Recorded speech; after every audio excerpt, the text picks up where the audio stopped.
Right, hello. Obviously we're WtF. I'm Stephen, this is Barry and Stephen, and we've got a new release out today.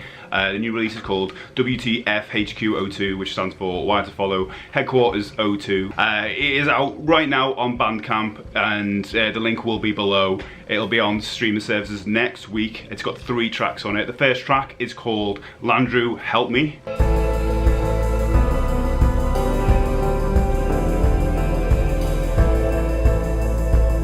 Sorry, before we start, am I talking to you or? I'm leaving that in. Cut that bit out, like. So, well, everybody at home. Well, everybody at home. So tell us a little bit about this track, Barry.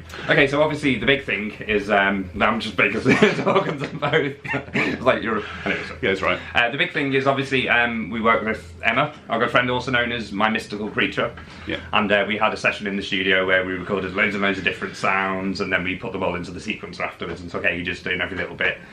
One of my favourite parts about the track is when we get the guitars in later on. Oh yeah, I love that. And I think one of the things like we do best really as a band is to like merge synthetic like synth sounds along with guitars and things like that. And one of the really big points on this one is at the very end we've got this accordion over here, which is a 100-year-old accordion. Do you want to go bring it? You can't just name that, and then an incredibly sort of beautiful, ornate sort of instrument, over 100 years old, I believe. Came from somewhere in Germany, just before World War I started, which I think is incredible. Insane, isn't it? But it is quite difficult to get like a nice sound out of it. It's all slightly detuned, that kind of thing. So whenever we're able to get it in a track, well, I say that's like the first time we've got it in a track, it's always really good. But there we go. Anyway, so that's well, like that, aren't we? We like kind of like to get strange instruments and just include at least like one note from it. Like a lot of them were kind of unplayable. Yes, very much. Yeah, there are a couple of keys you basically don't press on this one. Also on top of that, we've got the glockenspiel, which we're not going to for it. Yeah, we've got to bring everything over if you just turn the camera. Yeah, of course. And another really cool thing is Emma again. She doesn't just do vocals. She was very much experimenting in the booth, really, and she's making strange sounds with her mouth and stuff like that. And we've used those as kind of effects in the track. If you watch my previous blog, you'll see me putting some guitar on it, and you can see me getting really frustrated because I couldn't get the part right. It took me a while, but I got there. That guitar's stunning though, and the way it sits on top of the synth, I think that's just, it's absolutely gorgeous. So, sorry, one more thing. You always, when you get going, don't you? We use the Volca bass for the bottom end, which has become like a key instrument in our studio. Oh, I love that, we need to get the other. What's the other one we're missing?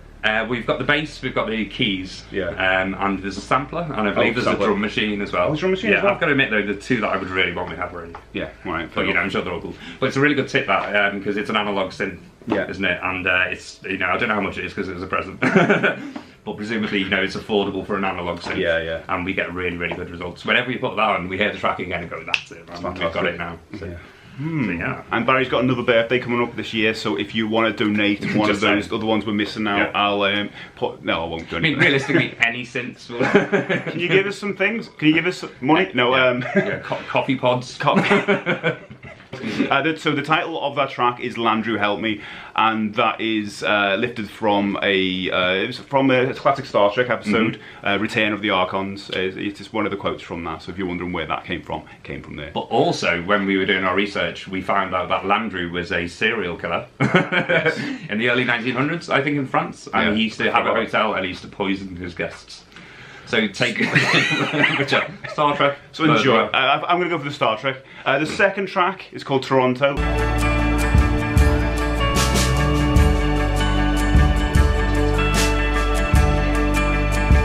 Name comes from. Okay, so I went on holiday in Canada, had an amazing time. Ironically, didn't go to Toronto. We went to like the other coast. We went to Vancouver. And had to stop in Toronto on the way back, and I remember we had such an amazing time on the holiday, and then we sat in the airport for a good few hours, and all of the sounds in this place, and I remember there were like there's gambling machines in the corner, and if you listen to the track, you can hear like every now and again you hear like somebody win. Oh really? Like that, okay, I didn't know there were people winning. Yeah, it's the kind of thing you wouldn't know unless you do know. And I think another thing we try and do in WtF is try and use sort of like real sounds that have been in your life in some way. It's not just sitting in a box with a machine. Journey, isn't it? Yeah. And I think it's a really good example of that. And we play that sample all the way through the track, really, even though it's not always massively, obvious in the track.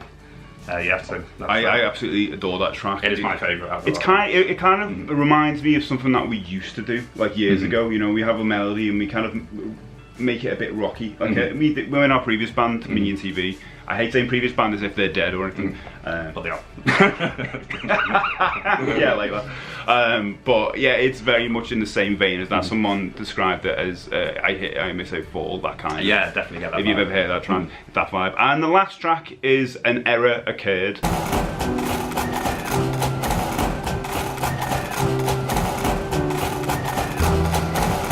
So it's probably the most experimental out of the three, really. Yeah. By that I mean just the weirdest. Yeah. Yeah. But basically outside my flat we have marches go past maybe 4 times a year. Yeah. And I remember when we first moved in, it was like, oh, this is great, you know, we love this. And then after a while, it's like, my God, this band going past again. And I always used to say, one day I'm going to record them. So basically, hung out the window with an iPhone. Yeah, my biggest fear being I'm going to drop the iPhone. Yeah. But then basically, yeah, so I had a bunch of sounds recorded into the laptop. Yeah. One of the really interesting parts about this, I think, is we're always talking about how to make stereo the best kind of stereo that you can get. Yeah. Don't take a mono sound and then split it to make it stereo. And Yeah. I remember, so the band marched past one way and recorded them on the iPhone, and then an hour later they marched past the other way. So everything panned left is them going that way, everything panned right is them going the other way, and then we've like looped it together. And I think it's like, you know, anyone listening could think, oh, that could sound like an absolute mess, because which it does. because the time of them going and then coming back, that could differ significantly. Yeah. But it doesn't. It sounds absolutely. That was awesome, like, from think. a technical standpoint, Yeah. like the difficulty of it is like that kind of quantization Yeah. of the sounds and things like that. But I think it worked out. It's really interesting. So yeah, that 3-track EP is out right now on Bandcamp. As I said before, link below. Go and get it. It's for this weekend. It's only £1. I'm going to put it up to £2 after the bank holiday. And yeah, it's on streaming services next week from Tuesday. What's the 28th? Tuesday. Tuesday. So if you prefer to listen on Spotify and iTunes, it'll be on there as well. So thanks for watching, guys, and go and listen to it now.